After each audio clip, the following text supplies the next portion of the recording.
Olá, tudo bem? Um grande prazer estar com você aqui no Eu e Você de novo, programa exibido pela TV Rio Preto, que também é produto do Núcleo de Comunicação da UNORTE, Centro Universitário do Norte de São Paulo. Há uma coisa que é muito importante para a gente entender, nesse aspecto atual, da vida atual, que é a questão do autoconhecimento. Muito se fala, mas pouco se entende do que significa o autoconhecimento. Nós não temos aqui, no nosso mundo ocidental, uma cultura voltada para o autoconhecimento. Nós temos uma cultura mais de conhecimento do que de autoconhecimento. Quer dizer, sabemos de muitas coisas, somos especialistas e especializados em muitas atividades, mas pouco sabemos a respeito de nós mesmos. Isso é extremamente importante nos tempos atuais. Será que a gente dedica alguma parte do nosso dia para realmente se conhecer? Acho que fica aqui um lembrete para isso, de você buscar qual é o seu verdadeiro ser, a sua verdadeira essência. Se autoconhecer hoje em dia, eu diria para você que é uma das principais funções da vida moderna e que isso se estabeleça na sua e de todas as pessoas que convivem com você e gostam de você. Hoje nós estamos recebendo aqui no programa uma presença que eu considero ilustre. É uma presença que para mim é única, faz parte da minha história de vida há mais de 40 anos, o meu amigo, irmão, Carlos Roberto Antônio.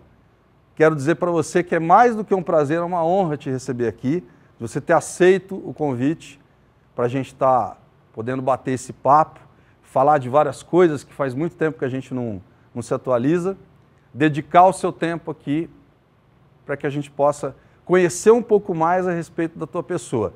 Eu sei um pouquinho dela, mas muito pouco diante de tudo aquilo que faz parte do teu universo. Muito obrigado pela tua presença. Obrigado. É muito bom ter você aqui. A primeira questão que eu já te lanço, logo de início, é o seguinte: quem é o Carlos Roberto Antônio? O Carlos Roberto Antônio, primeiramente, é uma alegria estar aqui com você, meu grande amigo de infância, meu único amigo de infância. Depois tive outros grandes amigos, mas você é o único que a gente tem essa amizade, é uma honra estar aqui. O Carlos Roberto Antônio é um cara humilde, trabalhador, capricorniano, extremamente, a minha qualidade é a sinceridade, como todo capricorniano, e que gosta de fazer melhorias para o universo, basicamente. É assim que você se reconhece como pessoa? Sim. Você disse como você é, mas ainda não sabemos quem você é. E você disse características suas e também qual é a sua função, a sua missão nessa vida, mas e esse quem? De quem nós estamos falando quando falamos de você? Profissionalmente? As pessoas conhecem o Carlos? Eu acredito que conhece pessoas que trabalham comigo, sabe que eu sou transparente, que normalmente não existe um Carlos que um dia está alegre e outro dia está emburrado, que está bravo, que está mal educado. Eu estou sempre o mesmo, sempre alegre, sempre sincero, sempre querendo ajudar as pessoas. É difícil a gente falar de si mesmo, mas pode perguntar para os funcionários, para os dermatologistas que me acompanham, então sempre eu procuro ser o mesmo, não ter duas caras. Eu estou diante, além da amizade que a gente tem, de um dos mais importantes médicos dermatologistas hoje do Brasil e referência também internacional. Como isso tem sido na tua vida? Como é que você descobriu isso? Como é que você incorporou a dermatologia? Eu me lembro, óbvio, quando você fazia faculdade de medicina, e que tudo isso foi meio que se traduzindo na tua relação com o teu próprio pai, e a partir daí a dermatologia foi fazendo parte da tua vida e você já tem uma história já para contar em relação a isso. Como que isso funciona hoje? Como que chega até hoje a dermatologia na tua vida? Obrigado pelo elogio, Marcos.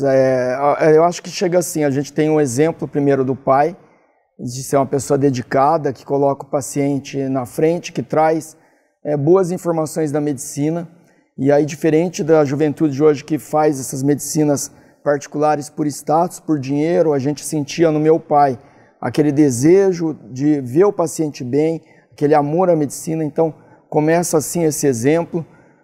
Você sabe que nós jogávamos bola, éramos fanáticos por futebol, pensávamos em ser jogador de futebol.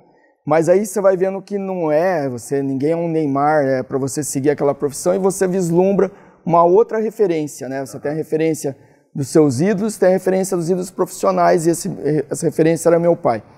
Sempre com muita ética, não bebia, não fumava, então educado, respeito ao ser humano. Foi passando isso, a gente foi trabalhando na faculdade, consegui entrar na FAMERP, uma faculdade extremamente hoje entre as 3 mais concorridas do Brasil, e lá eu fui conhecendo grandes professores com grandes exemplos, que é o que torna profissional. Fui me apaixonando, na hora de escolher as profissões eu fiquei entre a psiquiatria, ser psicólogo, e entre a dermatologia. Interessante, eu não sabia disso. As duas são, né, quando a gente tem a formação do sistema nervoso, ela sai junto com o tecido da pele, né? Então, a pele está muito ligada ao sistema nervoso, tanto que tem muitas doenças, né, ligadas a isso. Por isso que muitos dermatologistas pensam em psiquiatras e vice-versa, né? Tem muito essa relação. Então a gente pega esse exemplo e aí acabo me formando, indo para essa referência do Dr. João, do meu pai, na dermatologia. E aí eu tive algumas dificuldades que ninguém imagina, que era dissociar o nome do meu pai, né? Associar aquele grande exemplo e você é o filho do João Roberto, né? Hoje, muita gente na dermatologia conhece meu pai como o pai do Carlos Roberto. Olha que interessante. A gente foi estudando, foi trabalhando, aí eu fui trabalhar em uma cidade pequena, José Bonifácio, fiquei 10 anos trabalhando lá para conseguir fazer meu nome. E aí os pacientes de José Bonifácio, 40 quilômetros de Rio Preto, passaram a vir a Rio Preto, foram lotando minha agenda. Os do meu pai foram me conhecendo. Eu fui um dos introdutores do Botox no Brasil. Então comecei a virar uma referência também para dar aula dos preenchimentos, das grandes tecnologias. Até hoje, praticamente 40% de todas as tecnologias lançadas no Brasil, eu que lanço, os produtos mais avançados. Então a gente foi criando um nome, tanto profissionalmente a nível de cidade, quanto a nível científico.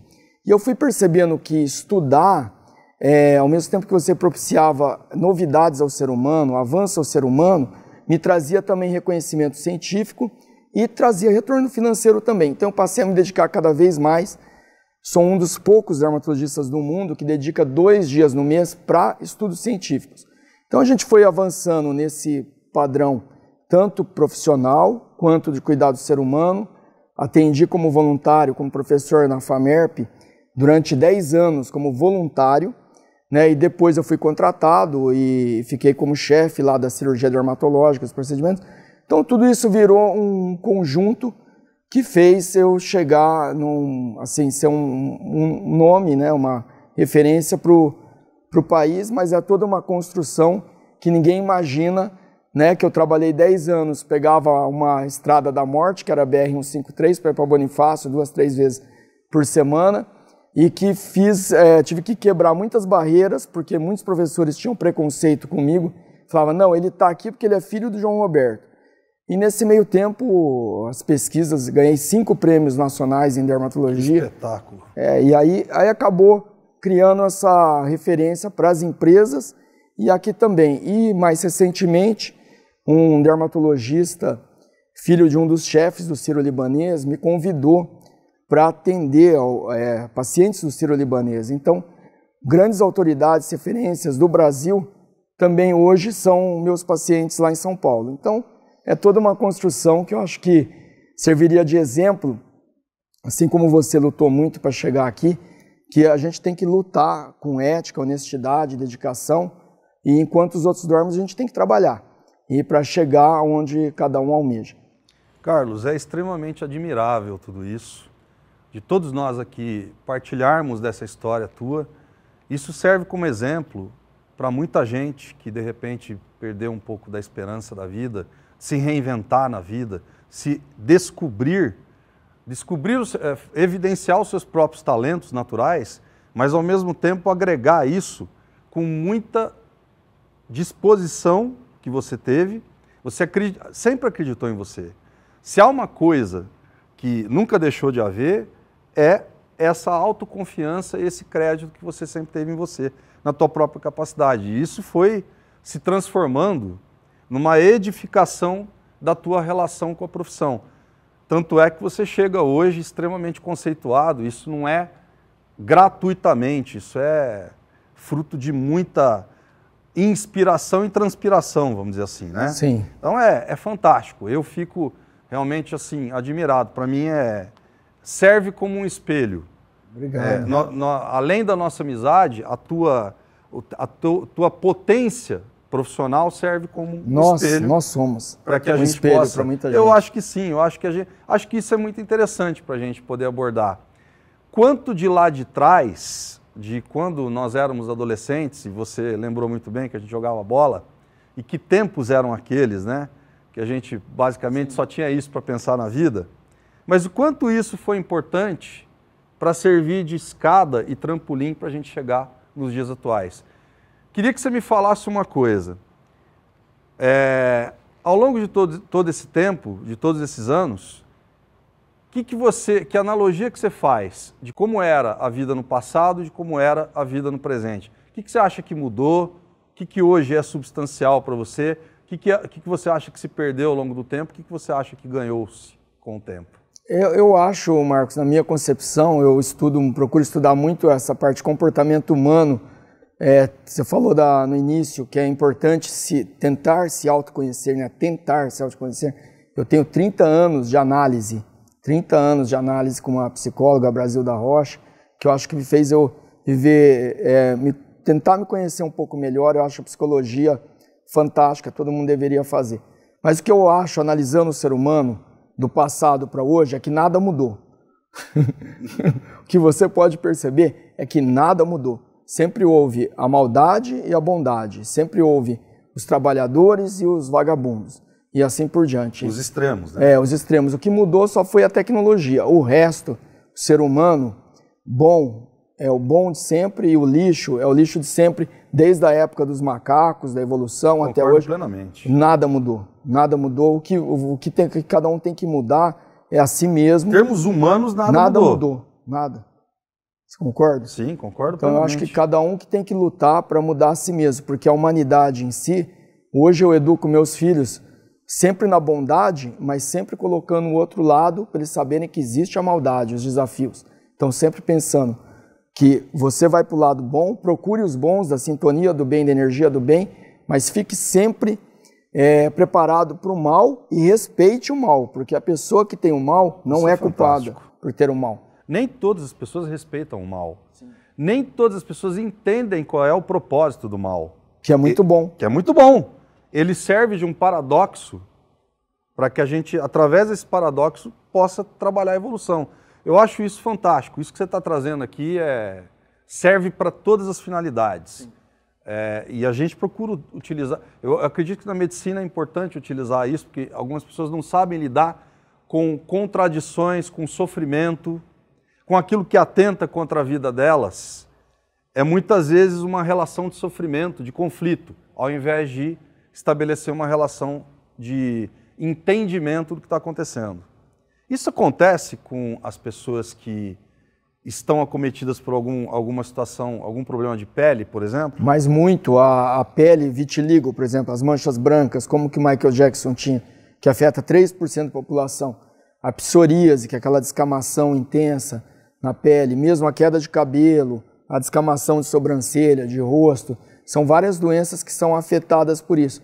E a maioria são causadas pela maldade do ser humano, pelas tristezas, pelas frustrações que levam ao desencadeamento de doenças na pele. Situações emocionais? Sim, exatamente. A pessoa começa a psicossomatizar no corpo e óbvio que tudo vai se configurar, vai aparecer na pele. 5% das doenças de pele tem impacto direto do emocional. E mais ou menos eles calculam que uns 30% tem um impacto direto e indireto.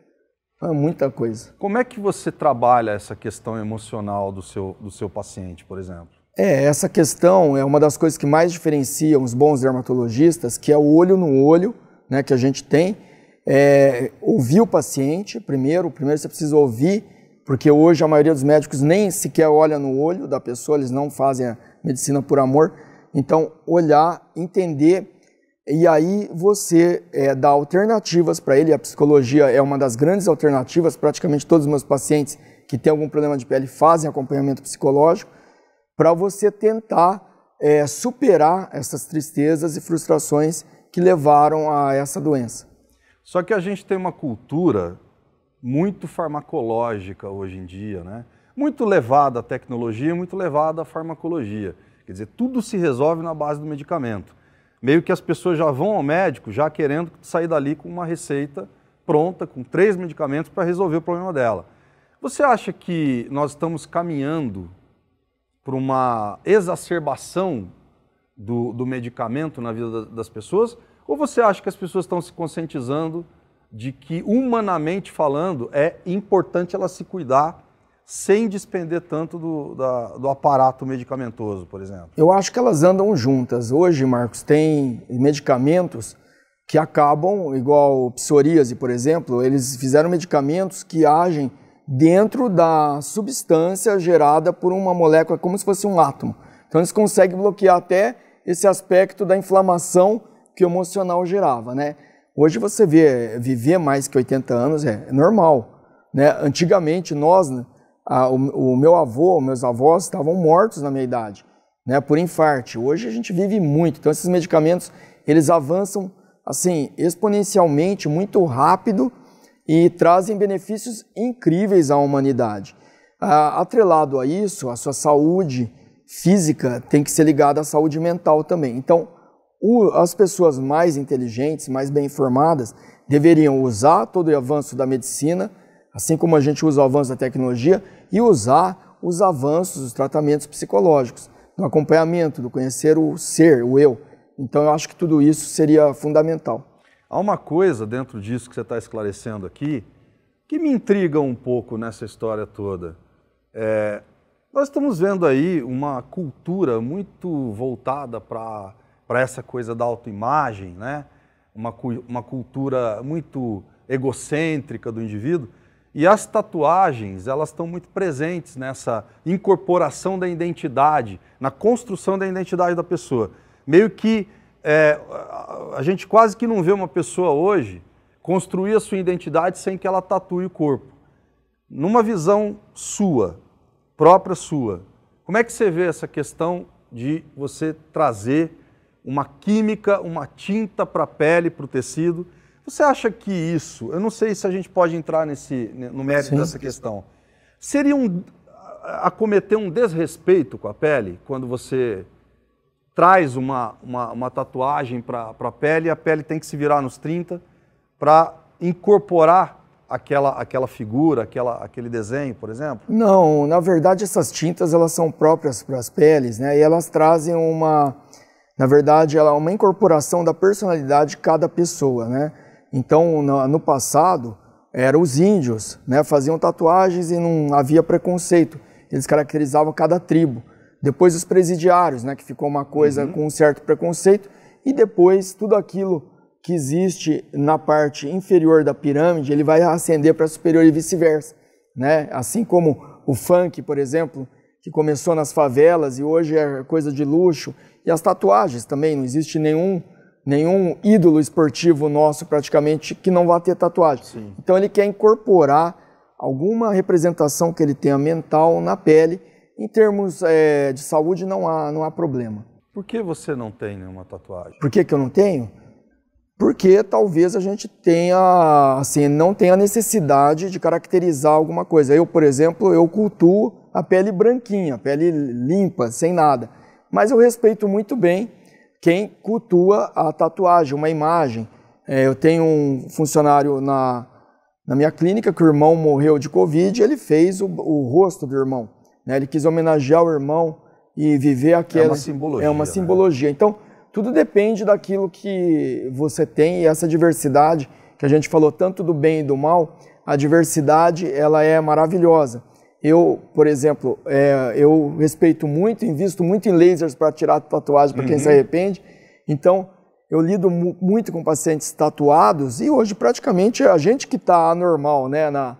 Então eu acho muito legal essa diversidade. E há muita procura por para desfazer a tatuagem? Atualmente havia mais. Hoje em dia as pessoas acabam, antigamente enjoava daquela tatuagem, queria tirar. Hoje eles enjoam, eles fazem mais uma. Entendi. Interessante. Eu nunca tinha esse ponto de vista, eu tinha um outro ponto de vista, mas o que você está trazendo é muito interessante. Carlos, uma coisa interessante, que é outro instrumento de admiração que eu tenho por você, que é em relação à sua família. Você tem duas famílias. Você tem a família sua com seus pais e com seus irmãos, e você tem a sua família com sua esposa e com seus filhos. O que isso representa na tua vida? Eu acho, Marcos, no meu conceito de ser humano, eu acho assim, a primeira coisa mais importante de tudo é a saúde.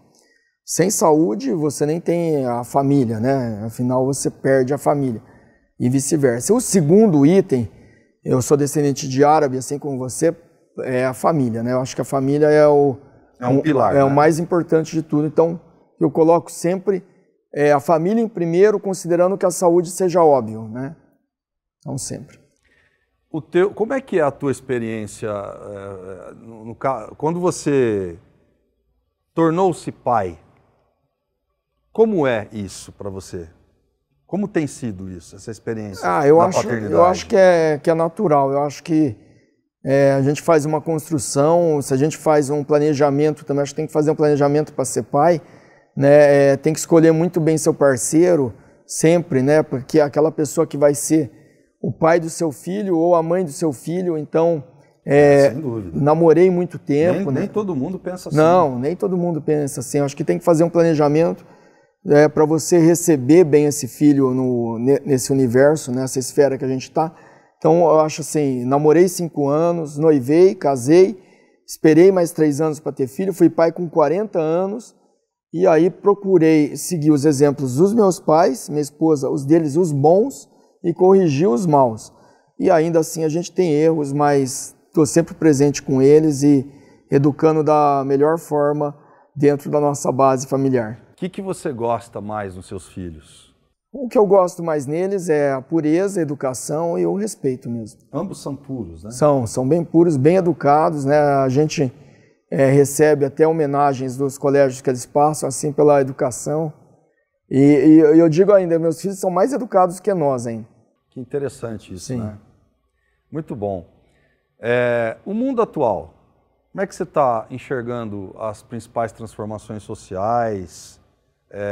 Você que tem uma vasta experiência no mundo afora, internacional, das tuas viagens, por exemplo, o que você anda vendo mundialmente e que tem chamado a atenção para você? Bom, primeiro do comportamento é sempre o mesmo, né? Aquilo que eu falei do bem e do mal. O que a gente vê, assim, na minha área da dermatologia, assim, o Brasil com exageros de cuidados à estética, né? E alguns países como a Europa, que eles não se cuidam. Então, envelhece, eu até admiro, eu acho que tem que ter um meio termo. Em termos de tecnologia, a rapidez da informação, a gente deve utilizar isso a nosso favor. Eu uso toda a tecnologia possível a meu favor e leio livros, por exemplo. Mas eu acho que o mundo, alguns lugares avançam muito na tecnologia e esquece do básico e outros não avançam. Então eu acho que, em termos mundiais, é isso. Grandes países avançando na tecnologia, esquecendo da parte humana, como a China, por exemplo, né, que às vezes esquece da parte humana e gera essas doenças. Você vê uma potência e aí a falta de higiene que a gente vê em países como a China. Eu estive lá na China e foi chocante para mim algumas áreas. O que você viu de interesse nesse sentido lá? Eu vi, por exemplo, eu fui num congresso com 30 mil pessoas para entrar na porta, em 5 minutos estava todo mundo lá dentro com crachá, uma coisa incrível. Então a tecnologia, e aí fui utilizar um banheiro, era um fosso com divisórias de madeira, eu nem utilizei porque eu não tinha coragem, né? E uma imundícia absurda. Banheiro do Congresso. Banheiro do Congresso. Então, você fala assim, caramba, quer dizer assim, vamos na tecnologia para ganhar dinheiro, mas o ser humano que se dane. Então, isso daí que não existe. E no Brasil, por exemplo, tem o melhor serviço de saúde do mundo, que é o SUS. Melhor do mundo. Não existe nenhum país desenvolvido que dá saúde gratuita para todos, e a gente tem e não valoriza. Né? O Brasil, então, tem esse meio termo de cuidar do ser humano, cuidar da tecnologia, tem áreas a melhorar, absurdas, né, que dá toda essa confusão, mas é um país que tem uma harmonia muito melhor. Estados Unidos, se você não pagar um plano caro, você vai morrer na rua e ninguém está preocupado com isso. Por exemplo, tem países da Europa, já a Suécia, por exemplo, que paga serviço particular de alto nível para todo mundo. O Japão, por exemplo, é péssimo em medicina, mas é ótimo em prevenção. O Brasil tem uma harmonia, então o Brasil, vejo muito bem essa lado. E em termos de dermatologia, nós estamos... Dermatologia não tem para ninguém. O Brasil é o melhor na área estética, né? Desde a época do Pitangui, que seria a cirurgia plástica. Aí, na dermatologia, nós somos referências também mundial. Também, os de maiores destaques são brasileiros. O Brasil é o único médico dermatologista que é muito bom em clínica e muito bom em estética. Tem países que são só em clínica, outros só em estética, assim por diante. Carlos, eu quero fazer aqui um bate-bola com você. Aliás, interessante um bate-bola. Quantos bate-bola a gente já fez? As pessoas nem imaginam, né? Quanto tempo a gente passou da nossa vida jogando bola, né? E como as melhores fases, por sinal. As melhores fases. Eu digo melhores fases da minha vida. Inesquecíveis, né? Sem dúvida. Na época em que a gente jogava... Esse bate-bola é a primeira coisa que eu te coloco. Melhor fase da minha vida foi jogando futebol. Que maravilha. E quantos gols a gente já fez juntos, né? Embate ninguém ganhava. Ninguém ganhava. É fantástico isso. Isso é uma coisa que vai ficar registrada na nossa história. Eu vou fazer um bate-bola agora com você, que são perguntas imediatas e respostas imediatas. Tá. Uma palavra. Trabalho. Uma conquista. Uma conquista? Os prêmios em dermatologia. Uma dificuldade sua. Dificuldade... Ser humano. Por quê? Porque apesar de eu entender a maldade, eu não queria, né? Eu acho que a gente merecia estar numa esfera que tivesse só o bem. Aonde você gostaria de estar neste momento, se você pudesse? Aqui.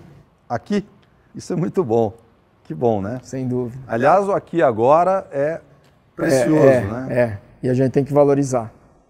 O que você gostaria de fazer ainda na vida que você não fez? Ainda eu quero descobrir uma coisa que mude a humanidade global, na minha área.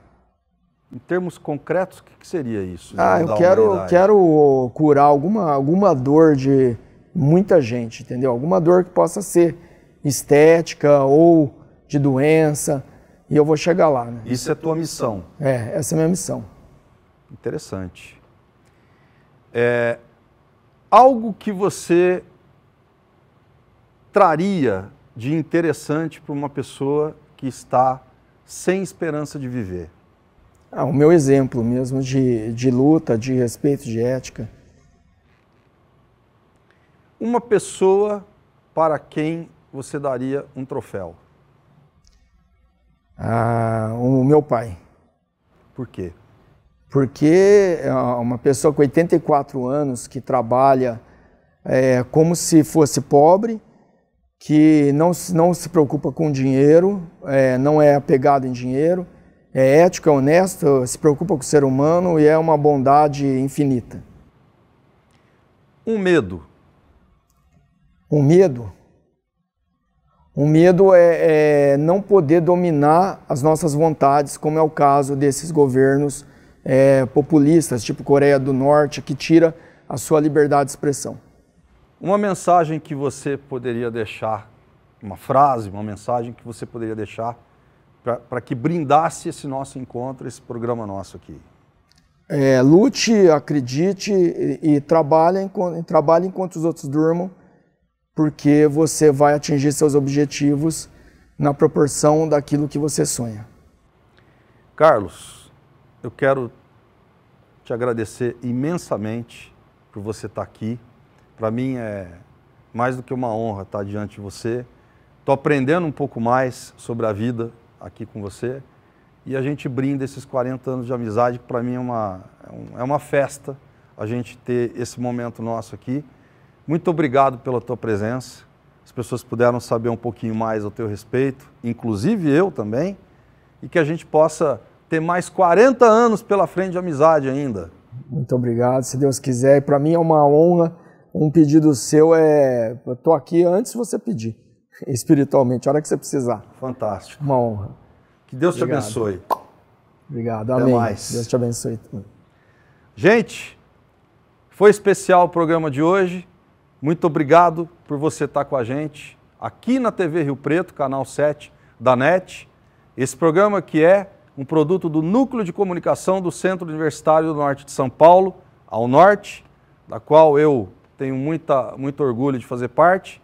E a gente se vê logo mais em outra edição do Eu e Você. Valeu!